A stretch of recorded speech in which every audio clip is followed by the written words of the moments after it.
Lo que es el counseling es una nueva profesión, joven profesión diría yo, porque acá en Argentina hace más de 30 años que se desarrolla. En Venado hay otras counselors ya reconocidas y este mes se realizó la concientización del counseling para que conozcan cuál es realmente nuestra profesión. Es una profesión en sí donde tratamos de desplegar el potencial de la persona, la utilizamos para ayudarlos a salir de momentos de crisis, se utiliza en educación, laboral, y cuando hay counselors especializados que pueden utilizarlo en por ejemplo, enfermedades como por ejemplo alimentación, diabetes, trastornos alimentarios, diabetes, algunos se especializan en tanatología, adicciones. El año pasado terminé de cursar un posgrado en operador en vínculos, violencia y adicciones, que también proviene del mismo instituto donde me formé, Olo Sánchez Boda, San Isidro. Yo me especialicé en Rosario, donde se hace un abordaje de adicciones desde lo vincular. ¿Cuál es tu especialización? Mi especialización es en vínculos, violencia y adicciones. Vínculos, violencia y adicciones. Sí, y nosotros nos desarrollamos con el enfoque centrado en la persona, que es una metodología que utilizó Carl Rogers. ¿Querés que te cuente quién es Carl Rogers? ¿Quién es Carl Rogers es un psicólogo estadounidense que nació en el 1900 y murió en 1987. Paradójicamente, en 1987, Andrés Sánchez Bodas, el director del instituto donde yo estudié, la trae a Argentina. Él es un psicólogo humanista que él se crió en el campo, sus padres lo llevaron en el campo, y observaba mucho la biología y creía en la biología del hombre, de que hay una anécdota que después te la voy a contar. Él creía que la persona la miraba, a diferencia de Freud, la miraba en sus lados, en su potencial, en su forma positiva. No la miraba como un ser enfermo, sino como la ¿Cuál es el potencial que podía tener esa persona? Es decir, cuando llega ¿A dónde puede llegar? ¿A dónde puede llegar? ¿Cuál es todo lo bueno y lo positivo que la persona puede llegar a tener? Bien. Él escribe más de 20 libros, Roger, y desarrolla un método que él no lo llama de esa forma, donde dice que realmente lo sanador es el vínculo. Y yo realmente creo que es así. Es así. Sí, que el vínculo es sanador. Hay muchos que hablan de la misma teoría. Y, por distintos lados, ¿no? Sí, por distintos abordajes. Porque él dice, nosotros por ejemplo no decimos paciente, nosotros decimos, gracias a él, consultante, que es el término que él utilizó. Y nosotros hablamos que el consultante, en una atmósfera donde una atmósfera tranquila, de amorosidad, adecuada, donde se sienta relajado, donde se sienta escuchado, comprendido, puede abrirse y poder desplegar su potencial.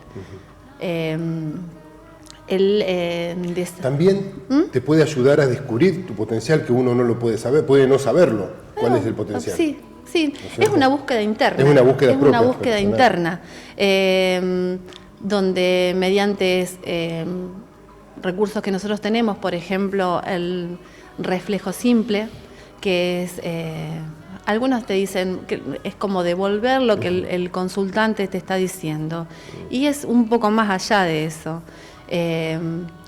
También nosotros tenemos un reflejo de percepción, vemos o escuchamos, no interpretamos lo que el consultante nos está diciendo y se lo devolvemos. Bien. A veces nosotros escuchamos y estamos viendo un sentimiento que el consultante no lo especifica. Claro. Se lo podemos devolver. El consultante en ese momento no está preparado para darse cuenta de esa emoción que tiene. Claro. Y nosotros la aceptamos. Sí. Porque no es el momento todavía que la persona tiene para darse cuenta de esa emoción. De eso que le genera. Sí. Y también utilizamos el reflejo elucidatorio, que es, nosotros manejamos en el aquí y ahora. Y lo que hacemos es, por ejemplo, cuando en consultas anteriores, en el momento del encuentro, recordamos algo, se lo traemos a la persona y le hacemos ver si ese chequeo de percepción que él trajo es lo que nosotros percibimos. Puede ser que sí, puede ser que no. Siempre, lo que trae el consultante es lo que realmente aceptamos. Claro. Tenemos una aceptación incondicional. Y ahí hay un término muy utilizado que ahora es la empatía. Sí. Y a veces muy mal usado. Es muy difícil ser empático y estar en situación de empatía con un otro es muy difícil. Y se logra en consulta, en el encuentro que tenemos con un otro. Y es estar en el lugar del otro emocionalmente y cognitivamente. Claro. Que es una de mis profesoras. Tratar de vivir cuál es la emoción que está sintiendo el otro por eso que le está pasando. Pero en el encuadre que vos estás teniendo, no el que yo estoy teniendo. Claro, claro. Porque es muy... una de mis profesoras decía algo que a mí me quedó mucho, que decía, era como una conexión de plexo a plexo. Sí. Como que lo sentís, pero no perdés el enfoque porque vos sos uno y él es otro. Bien. Aceptando... Hay una conexión energética dentro de la Sí, consulta. puede ser. Sí. Si lo miras de esa manera, sí puede ser.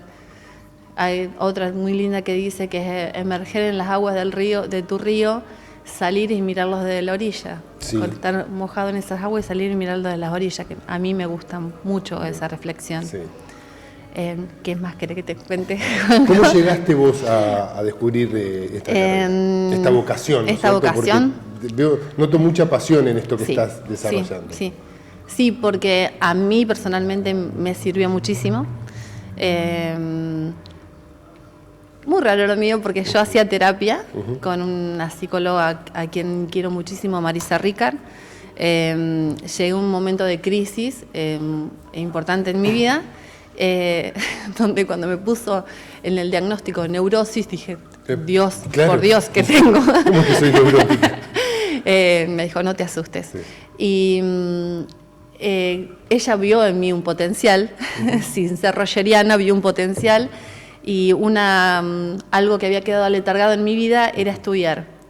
Distintos caminos de la vida me llevaron a no estudiar, terminar solamente el secundario y no estudiar, una carrera terciaria. Entonces, siempre me gustó el tema de la ayuda. ¿Sos solidaria? Sí, y tengo una base netamente comercial.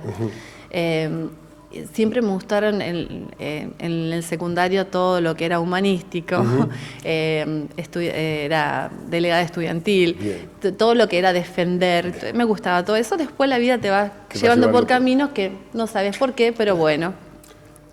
Entonces... pruebas que hay que ir superando. Sí, y me sirve esa base comercial. Claro. Entonces, lo que hizo es empezar a ver qué carreras podía estudiar. Un día, esperando la consulta, encuentro una revista que justo hablaba de coaching. Ajá, sí. Similar pero no iguales. Sí. Entonces, cuando entro a consulta, a mi espacio le comento y me dice, anda viendo qué podés ver. Me interiorizo, empiezo a leer. Estamos a un clic de la información últimamente. Hoy en día, sí, gracias a Dios. La información está al universo, lo que fuese. Toda la información está al alcance. Al alcance. Y llegó a Oslos Rosario, que depende de San Isidro, donde conozco a Andrés Sánchez Bodas también, todos profesores de Buenos Aires, y empiezo a ver Y siempre lo digo, creo que el counseling es, sin ser, es decir, es una profesión en sí, pero termina siendo terapéutico para el que la estudia. Eso no es fundamental, porque en los años de... ¿cuántos años es el aprendizaje? Son 3 años. 3 años. 3 años y después tenés las especializaciones. Pero en esos 3 años, incluso en el primer año, ya en las primeras clases, uno va descubriendo cosas y haciendo cambio en uno mismo. Sí, era muy cómico, tragicómico, con mis compañeras y mis amigas, que yo viajaba a Rosario a estudiar, porque es presencial, y se cursaba 2 veces en el mes, jornada completa los sábados, y yo llegaba de Rosario, yo llegaba feliz. Sí. Pero con la cara transformada de haber llorado tanto. A la vuelta. Porque era un proceso súper interno. Yo siempre lo grafico como que es una cebolla. Era clase tras clase, leer tras leer, es muy fuerte. Sí. Ir sacando esa cebolla y vas encontrando capas y capas y capas. Roger en una parte dice que en una de sus entrevistas grabadas, porque él grababa sus entrevistas con autorización de sus consultantes, que es una espiral hacia adentro. Claro. La salida es hacia adentro. La salida es hacia adentro. Yo me acuerdo que mi psicóloga Marisa Ricard me decía, rascá. Y yo, ¿qué me quiere decir esta mujer? Ahí entendiste, ahora entendiste lo que era rascar. Ahí entendí lo que era rascar, era buscar, hurgar en mi interior. Y realmente saber lo que realmente quería. Sí. El counseling es una sabiduría organísmica. Es experiencial. Las experiencias counseling son enriquecedoras porque realmente te transforma. El encuentro es lo que transforma. Claro. La relación. Hoy yo leía para venir a contarte y leía, es realmente la conexión, la relación de ayuda, el lazo que se forma entre counselor y consultante, que es simétrica, porque no es yo sé y yo te voy a ayudar, es una relación que es de ayuda porque yo me nutro de lo que el consultante trae. Nos unimos mutuamente, digamos. Y el counselor va sanando también cosas con el consultante. Sí. Y eso, y tenemos que tener una relación auténtica, de congruencia, para poder estar con un otro. Claro. Entonces es un proceso continuo y de búsqueda continua y de una escucha activa, donde escuchás y te escuchás lo que resuena en vos. Bien. Y nosotros inclusive tenemos covisiones porque trabajamos con personas y debemos cuidar eso, de cuidar a un otro y cuidarnos a nosotros mismos. Sí, absolutamente eso, ese cuidarte a vos misma también. A mí, sí, por supuesto, sí, ¿no? Sí.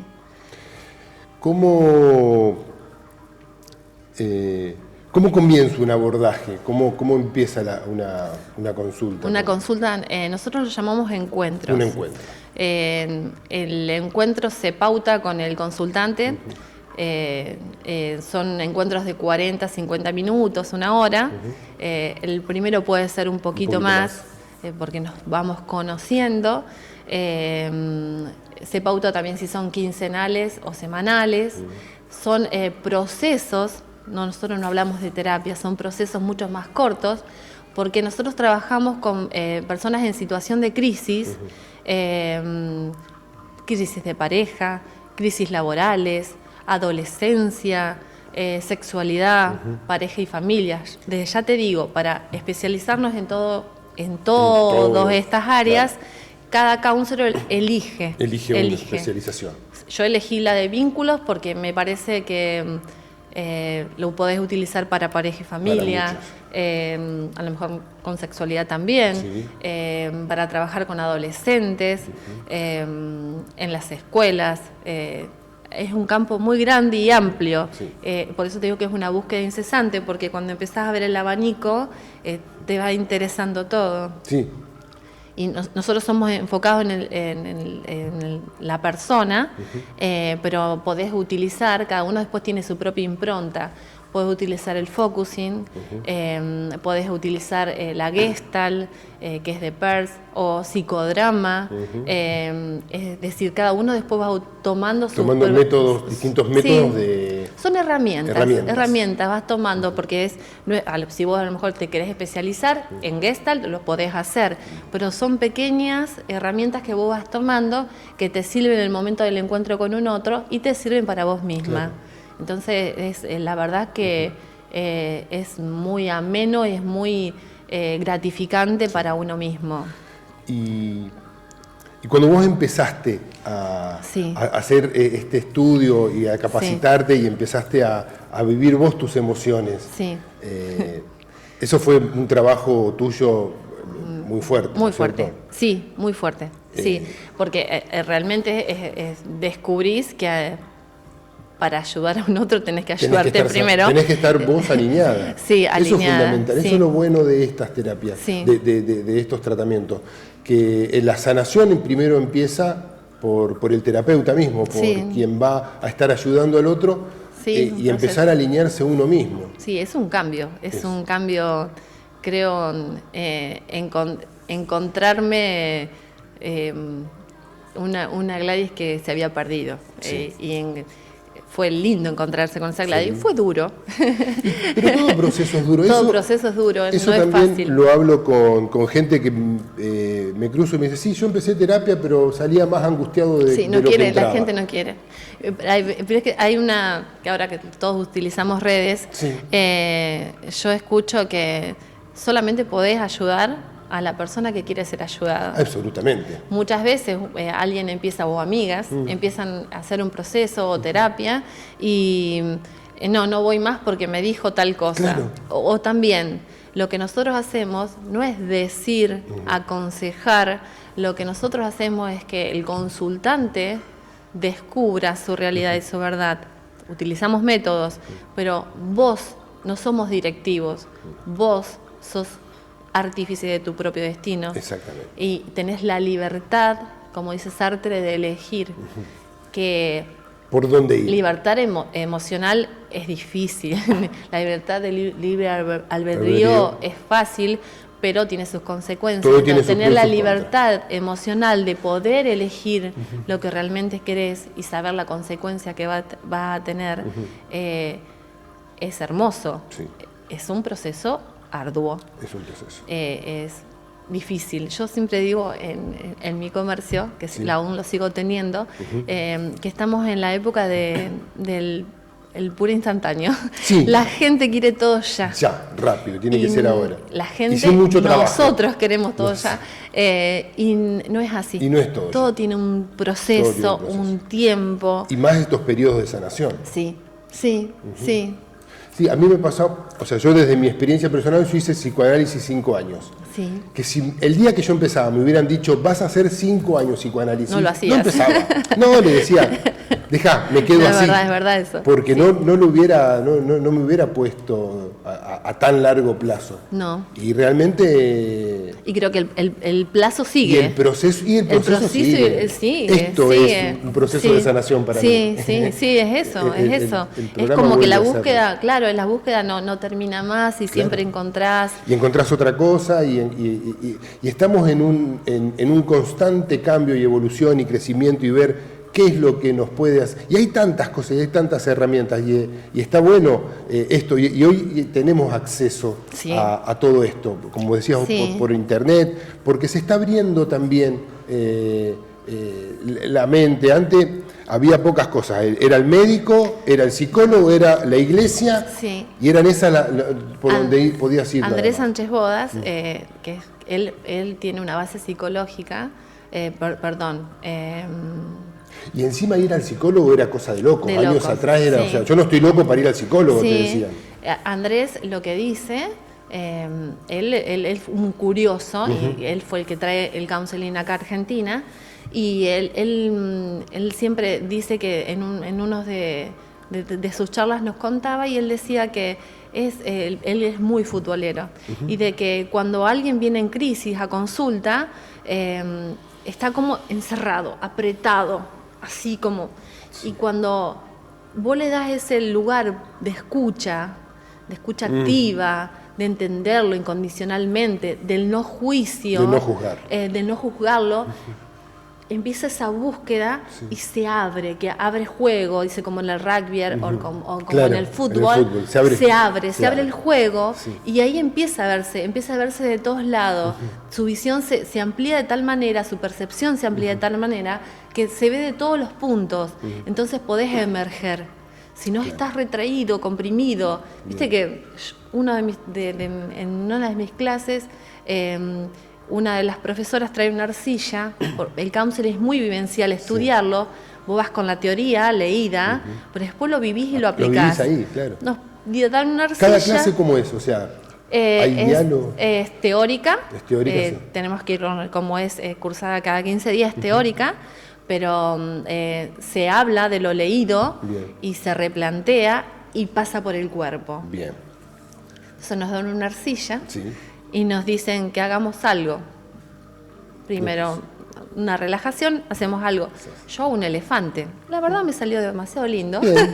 Arte terapia podría ser. Encontrás alguna otra beta también. Y por cuando empecé a verlo, porque había hecho el elefante, en ese momento de mi vida, yo sentí una pata de elefante acá.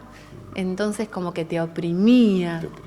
Y después, liberándome, aceptándome, porque más allá de la aceptación de un otro, es tu propia aceptación. Lo primero. Roger dice que cuando me acepto, todo cambia. La paradoja de cuando me empiezo a aceptar, todo empieza a cambiar, a fluir. Claro. Y cuando uno cambia, cambia el entorno. Exacto. Yo siempre le digo a mis consultantes que la vida es como un engranaje. Estás como así, torcidito, y cuando la cadena se empieza a mover, se empieza a engranar, a surgir solo, se empieza a conectar la vida y es todo mucho más relajado, que no significa que no se vaya a anudar la cadena en algún momento. Y que en algún engranaje se vaya a salir. Sí, porque digamos que de eso se trata la vida. Exacto, aparte es muy bueno tener un bienestar emocional, pero todo el día con un bienestar emocional no podemos estar. No. Es la realidad. El tema es que podamos salir de esas crisis y tener las herramientas para poder seguir. Que el engranaje no se vuelva a truecar ahí, a cortar, y nosotros tengamos las herramientas para poder surgir nuevamente. Me resultó muy interesante que vos decías, que incluso de ahí podemos sacar algún consejo para la gente. Que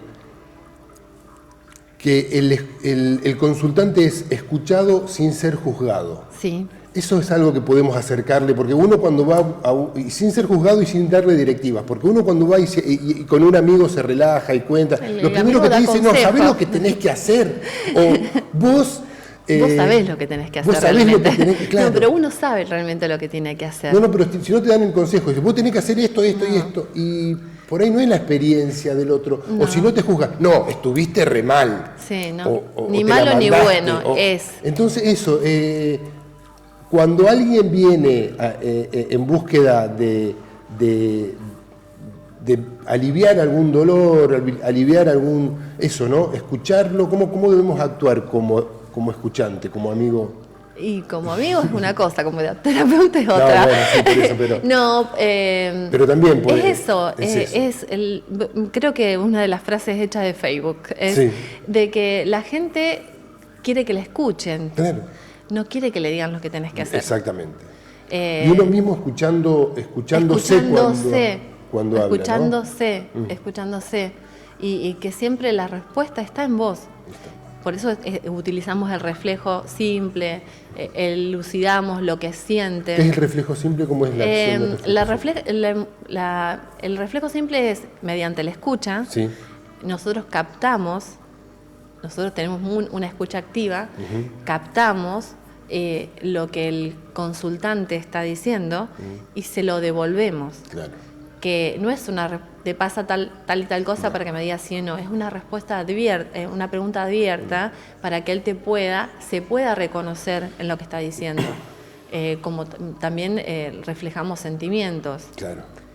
Por eso después Roger lo llamó reflejo de percepción. Y cada uno después de los terapeutas va tomando de la Gestalt, de psicodrama, va tomando distintas herramientas. Otra cosa que dice Andrés Sánchez Boda, si Roger estuviera vivo ahora, nos seguiría haciendo porque nos tenemos que ayornar con lo que está sucediendo ahora. Sí. Entonces, cada vez... En los cambios sí.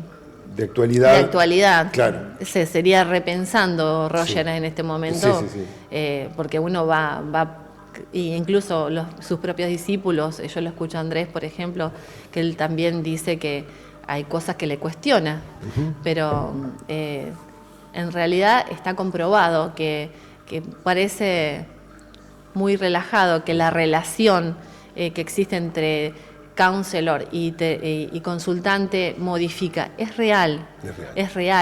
Y la relación, los lazos, el amor sana. Es así. Aceptar sana. Aceptarse y empezar a actuar desde el amor. Sí, es así. ¿Y es posible? Sí, es posible. ¿Sí es posible? Sí, es posible. Sí, es posible. Es posible amorosamente, cuando nos tratamos bien nosotros. Y si uno tiene el deseo de hacer esos cambios. Sí. Lo que te quería aclarar, Juanjo, es que nosotros no trabajamos con psicopatologías. Bien. Nosotros podemos trabajar con psicopatologías si trabajamos con profesionales como psicólogos o psiquiatras. En equipos interdisciplinarios. Inter y transdisciplinario. Bien. A mí me gusta más transdisciplinario porque cuando trabajas en instituciones, si vos trabajas todos con la misma mirada, no trabaja el psiquiatra de una forma, el psicólogo de una forma, cuando trabajamos todos en conjunto, para mí se llega a lograr mucho más. Bien. Para mí, desde mi punto de vista. Sí. ¿Quién se puede acercar? ¿En qué momento un consultante accede? ¿No? ¿En qué estado puede estar pasando? ¿Qué vivencia puede estar pasando para decir, a ver, voy a hacer una consulta con un counselor? Nosotros estamos preparados para, es decir, una de las materias que estudiamos son psicopatologías. Entonces, cualquier persona puede venir a vernos y puede realizar un proceso de counseling con nosotros. Nosotros no hacemos psicoterapia, pero sí sabemos qué son las patologías. Ahora creo que se han cambiado los nombres de las materias, pero era personalidad normal y personalidad anormal, entre comillas. Sí. Pero entonces, al estudiar el DSM-4 famoso, podemos detectar si hay una psicopatología, que entonces nosotros derivaríamos a un psiquiatra o a un psicólogo que están implicados en el ámbito de la medicina. Nosotros somos profesionales de la digamos, te paso a contar algo que creo que me quedó en el tintero, que el counseling nace en 1920, creo que no sé si te conté, de posguerra. Exacto. Y nace de las asistentes sociales. Ajá. Y los filósofos, los que después Roger hace el enfoque centrado en la persona, pero realmente nace en esa época y nace el nivel educacional, no el nivel de salud. Nosotros somos profesionales de la educación, no de la salud. Ah, bien. Entonces, cualquier persona puede venir a vernos.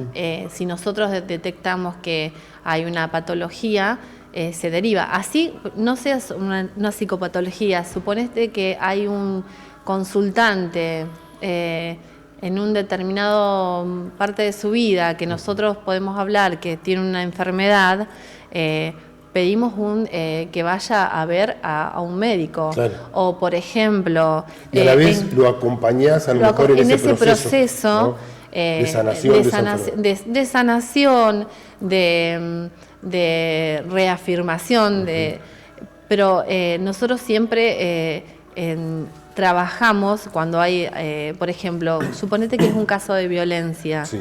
Nosotros tenemos una confidencialidad, de confidencialidad con el consultante, pero en un caso de que estuviese en peligro su vida, se acciona de distinta manera, porque es cuidar a un otro. Exacto.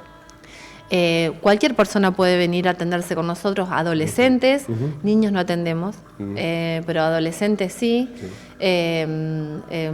¿Pareja? ¿Tipo Pareja, terapia de pareja? ¿Los dos pueden ir? Sí.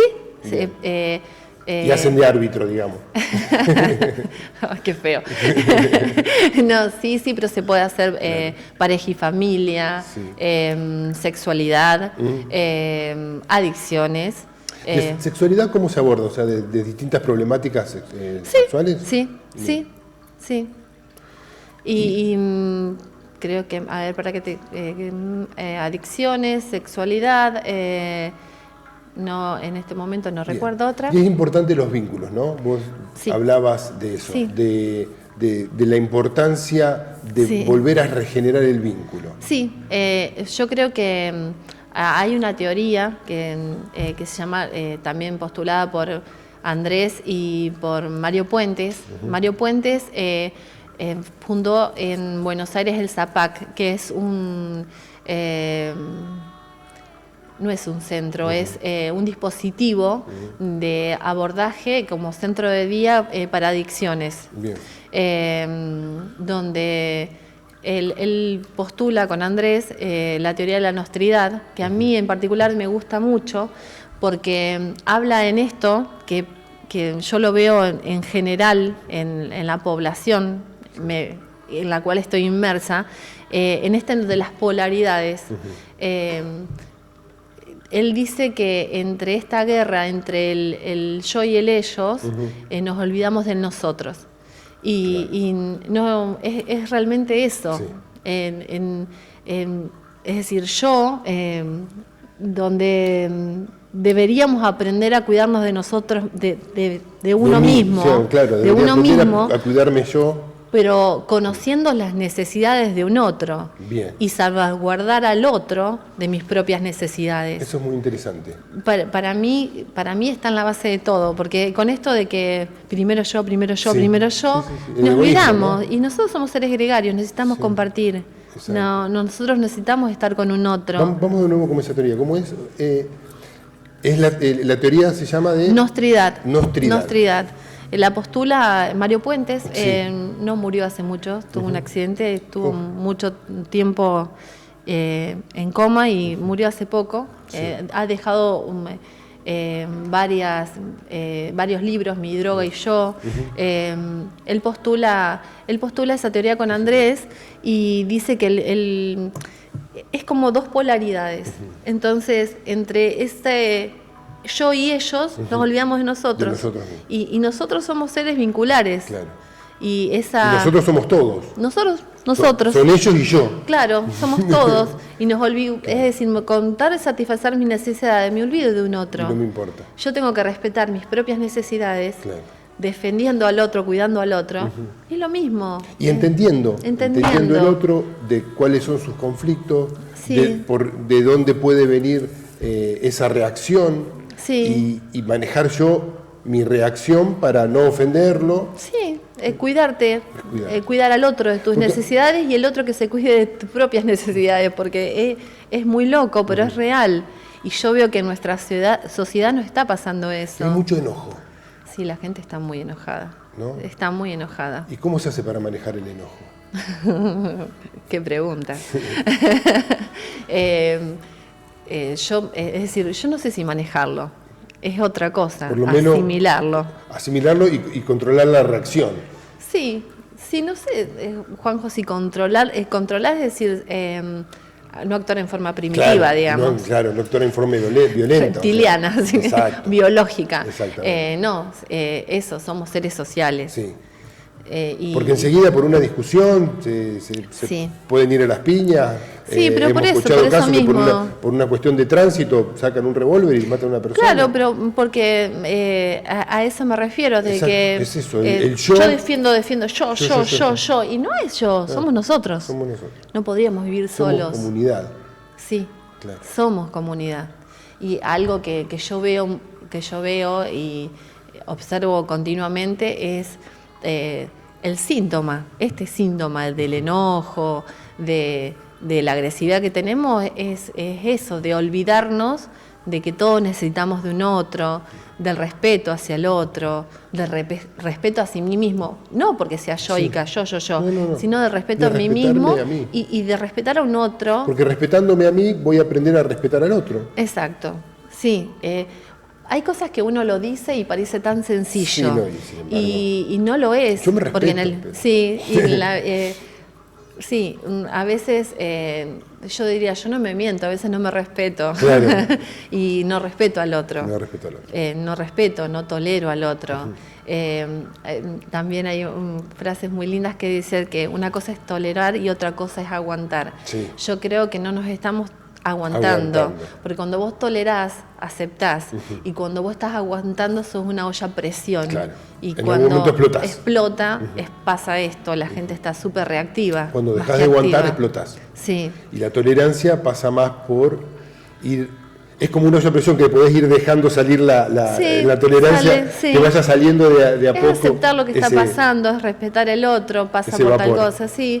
En cambio, cuando aguantás en tal momento, explota. Sí, y el síntoma que yo veo que está en nuestra población es que está como aguantando. Aguantándose. Y no tolerándose, no tolerando a un otro, no... es decir, todos tenemos ideas distintas. Sí. ¿Cuál es la verdad? No, nadie la sabe.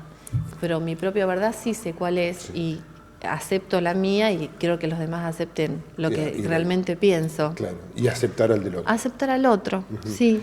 Y otra de las problemáticas y grandes flagelos es las adicciones. Sí. Eso es y no solo a las drogas, pero que por ahí droga, alcohol son las más comunes donde van a ir los consultantes. El celular es una... me hago cargo también. Sí, no, todos creo que me hago cargo.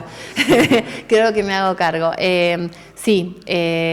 Uno habla, a mí es otra de mis grandes frases que me gusta, que en la adicción el adicto pierde la pasión o encuentra la pasión en la sustancia. Claro. O en la acción. O en la acción esa que te genera esa adicción, ¿no? Sí, pero no, porque si uno genera el placer, digamos, no perdiera esa pasión, claro. Para mí pasión es igual que ser en acción. Y cuando uno encuentra placeres en realmente lo que hace, sacaría de foco la sustancia, digamos, la adicción. Una de las adicciones más grandes ahora es las que hay, que nosotros siempre decimos a las drogas. Sí, las drogas. Pero el alcohol está primero, el juego. Bueno, el alcohol es una droga. Sí, es una permitida. Es una permitida, sí, exactamente. Pero todos los papás le tenemos más miedo a las drogas. A las drogas no permitidas. No permitidas. Y el alcohol es una de las drogas que más mata. Es increíble. Sí. Y en la población menor, en los adolescentes, el tema de la adicción el consumo. a los celulares. Celulares, videojuegos. Sí, que es tremendo. Y uno de los síntomas de estas adicciones es la adicción es la que es catalizadora de lo que más estamos tapando ahora, que es el tema de la angustia. Claro. Es una población... Dispersamos por ese lado. Claro. Nos distraemos. Los chicos se distraen para no enfocarse en la angustia. Sí, en una escuela, no tiene sentido que diga dónde, las docentes hicieron pero cercana, hicieron un taller donde le planteaban a los alumnos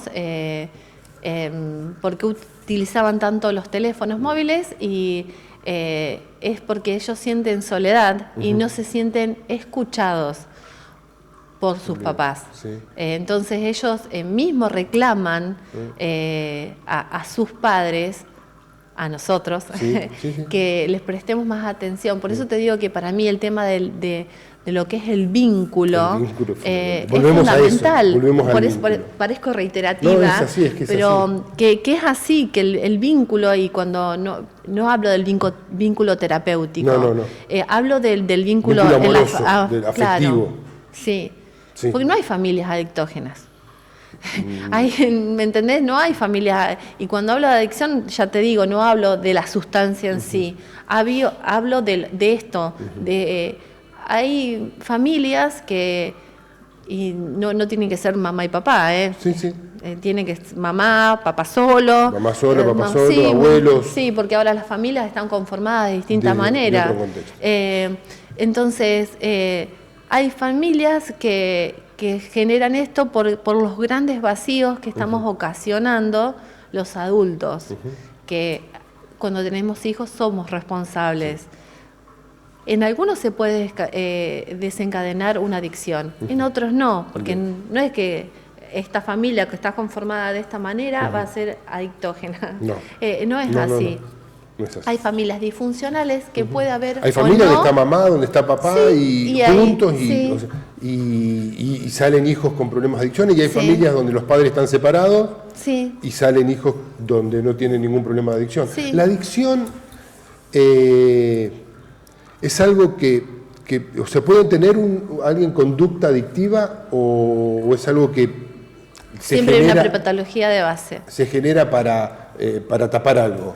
No, la adicción Sí. es el catalizador de la angustia. Es un catalizador Se de la tapa la angustia, Se tapa. la base primordial, pero siempre se descubre que cuando se limpia la adicción hay una prepatología de base. Bien. Pero la adicción es eso, tapar la angustia. El síntoma es el que se ve la adicción. Digamos, la adicción es el síntoma. Exacto. Es el iceberg, es la punta del iceberg. Sí. Debajo está toda esa angustia, Exacto. que lo que haces es taparla. Es taparla. Pero Con sustancias. eso es el síntoma. Con tiempo perdido. sí, con tiempo perdido, con procrastinar con el teléfono. Sí. Hablamos, siempre uno relaciona Con la adicción a esperanza en el sustancia, juego, en el juego, la esperanza del de juego, salir. tapás. Eso es lo que hace. ¿Qué genera el adicto en el vínculo, en el contexto familiar? Como que genera. Claro, o sea, el malestar que genera no solo para él, sino en todo el contexto, ¿no? Y En toda la a familia. veces llamar la atención, Claro. pero a veces cuando cada uno se hace cargo de ese engranaje que hablábamos Exacto. al principio, la rueda se empieza a mover. Sí. El tema es que a veces cuando vos traes a consulta a un papá y está enfocado solamente en la vida de ese hijo y solamente y no lo deja hacer tampoco. Supuestamente no es supuesta, es real. Un padre sobreprotector Sí. es lo mismo que un padre abandónico. Abandonio, exactamente. Porque es así. no te deja hacer. No te deja hacer. No te deja ser. La sobreprotección es un acto de desamor también, Sí, también. porque no se le pone límites Sí. y lo toman como un acto de desamor. Sí, es real. Es así. Es real. Por eso hay cosas que la palabra parecen tan sencilla Sí, sí. y cuando nos damos cuenta y nos visualizamos en lo que leemos o escuchamos, te das cuenta de todos los errores cometidos en tu vida que tenés que subsanar. Eso es bueno, Sí. uno va tomando conciencia y va dándose cuenta de las cosas que puede ir cambiando. Sí. Que desde la lectura parece tan sencillo y en la práctica y hay que es llevarlo a la tan práctica. tedioso Claro, y como tan cuando pesado. se dice, bueno, hay que querer hacer cambios. Sí. ¿Cuán dispuestos estamos a hacer cambios para mejorar nuestra vida? Salir de esa Sí. zona de confort. Sí, pero ¿Cuáles son los movilizadores para que se salga de la zona de la confort? fuerza de voluntad. La fuerza de voluntad. Para El mí, deseo. desde mí, es la fuerza de voluntad, porque a veces vos fijás la meta y tener la fuerza de voluntad todos los días para generar ese cambio y De todos los generar días. ese hábito que con el día a día de generar lo que cuesta tanto, esa fuerza de voluntad es la que te volver a saca, retomar. de volver a retomarlo. Es el día a día, mantener ese hábito en el tiempo que te sacó de ese lugar. Vos sabés que yo con la zona de confort, yo siempre digo, ¿es zona de confort o estar acomodado? A veces vos estás en esa zona de confort, es como en una cajita. La zona de confort es incómoda Sí. la zona de confort. Claro, está cómodo hasta el momento, estás acomodado. acomodado. Llega un momento que es como el empezás, saco, me empezó a apretar y necesito salir. Empezar a mover. Y de la crisis salís. Claro. Cuando algo te empieza a hacer ruido, y es verdad, esto del cuerpo habla, de me puedo... Absolutamente. Estoy incómodo, esto me está molestando, me tira de sisa, decía una profesora. La tensión. Me tira de sisa, necesito salir, necesito reacomodarme, necesito estar cómodo realmente, no acomodado. Claro. Es todo... de ahí hay que empezar a moverse para salir. Sí, accionar. Por eso yo digo que pasión es el ser en acción. Bien. Cuando algo te apasiona, estás en constante búsqueda, estás viendo cómo, por este camino, y te vas encontrando y te vas desencontrando también, porque es volver a encontrar el carril, es volver a encontrar el camino, que no es fácil, pero es posible. Es lindo ir siendo. Pero es posible. Sí. Y lo maravilloso de que depende de uno. Sí. Los cambios no dependen del otro. Y esa es otra, ¿no? Porque siempre esperamos a que el otro... No, porque él hace esto, no, porque el otro, porque el entorno, porque los demás, porque la política, porque el Es lo que vecino. te decía de la espiral. Sí. De la espiral, es buscar hacia adentro. Es buscar eso. Por eso lo que hacemos los counselors es dar el potencial al consultante. Vos tenés el poder. El poder de cambiar tu vida. Todos somos He-Man. No. Yo tengo el poder, decía He-Man. Sí, tenés razón. No, se van a dar cuenta de la edad que tenemos, claro. Juanjo. No, tenemos que usar un dibujito más actual. Más actual. Sí. Sí, vamos a tener que actualizarnos. Pero eso es interesante, ¿no? Eso es lo bueno. Sí. Saber que depende de uno. Sí, depende de uno. Bien. Depende de uno. Que un facilitador te dé las herramientas para poder hacerlo. Y te va a ir guiando y te va a ir escuchando y te va a permitir escucharte. Te va a escuchar. Te va a escuchar, bien. Vos te vas a hacer tu camino. Vos mismo te vas a ir guiando. Y escuchando. Y escucharte. Escucharte. Eso es lo importante, ¿no? Escucharnos. Sí, escucharnos. Escuchar la sabiduría organísmica, lo que sentimos. Lo que sentimos, no lo que pensamos. Nos cuesta mucho hacer la conexión de lo que sentimos. ¿Cuál es la diferencia entre lo que sentimos y lo que pensamos? Una de mis profesoras dice siempre que a veces nos tenemos que amigar con el raciocinio, pero yo soy una persona muy pensante y me cuesta hacer conexión. Con el sentimiento. Yo también hago proceso con lo que siento, porque a veces el bienestar emocional es eso, es estar en congruencia con lo que pienso, con lo que... fíjate, con lo que pienso, claro. Con lo que siento, mirá, claro. Con lo que pienso, con lo que siento y con lo que hago. Pensar, hacer y sentir de la misma concordancia. Ser congruente. De eso se trata. Ser congruente. Sí. No es tan fácil, no es imposible. Y se genera el conflicto cuando eso, pero pensamos una cosa, sentimos otra y hacemos otra completamente distinta. Entras en crisis. Ahí se entra en crisis. Claro, escucharte. Y hacer lo que realmente sentís. Todos tenemos constructos mentales, ideologías, creencias, que a veces... Mandatos, que hacen que no estemos en concordancia con lo que sentimos. Entonces, somos seres emocionales y pensantes. Entonces, encontrar ese equilibrio entre lo que sentimos, pensamos y decimos... Y hacemos. Hacemos. Es eso, es encontrar ese camino. Encontrar ese equilibrio. Es tomarlo, retomarlo, hacerlo. Porque cuesta muchísimo, pero se puede hacer. Y teniendo un proceso interno y un proceso ayudado por un otro, se puede. Lo que me quedó decirte, de que también el counseling se desarrolla en empresas a nivel laboral. Y es... hermoso, porque acá en Venado realmente no sé si se utiliza, pero en Buenos Aires se utiliza en donde se logra que el empleado esté así, distendido, no distendido de súper relajado de nada, sino como... Sin la presión. Y está comprobado que su capacidad de desarrollo en el trabajo es el doble. Evoluciona. Cuando el empleado se siente contenido y no presionado. Bien. somos seres que nos manejamos mucho mejor cuando estamos. Sí. Desde la contención, que es desde la presión. Desde la presión. Claro. Cuando estás oprimido, estás mal. Sí. No pensás bien, no. Tenés otras preocupaciones. Es como mente cerrada, mente abierta. Claro. Así, cuando vos estás distendido, tu mente se libera. En gerontología se trabaja muy bien con el counseling. Mis primeros pininos... Tan importante, ¿no? Con los abuelos. Mis primeros pininos fueron cuando estaba en segundo año. Fui a hacer pasantías geriátricos y hablarles a los abuelos del camino que les queda. Que esto de que ¿Desde dónde, no? Desde dónde se van, que son escuchados, porque a los gerontes parece que a los abuelos nadie no se los escuchara. No sé si nadie, pero la mayoría sienten eso. Claro, y que todavía tienen cosas para hacer, no que queden relegados.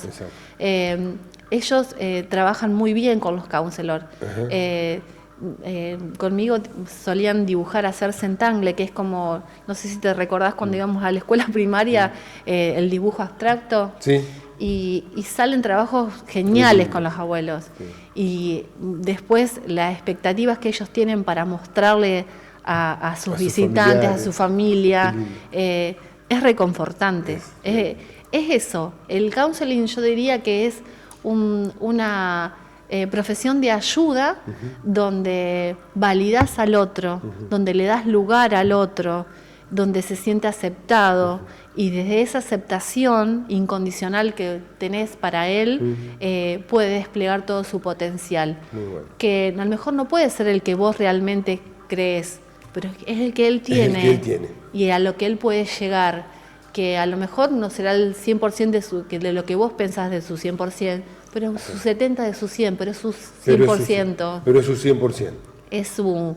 digamos... Su todo. Su todo. Es eso importante, ¿no? Dar todo lo que uno puede dar. Sí, pero sin presión. Es lo que vos podés dar. Exactamente. Es lo que vos podés dar y que el otro te acepte. Y que acepten tal cual sos. Exacto.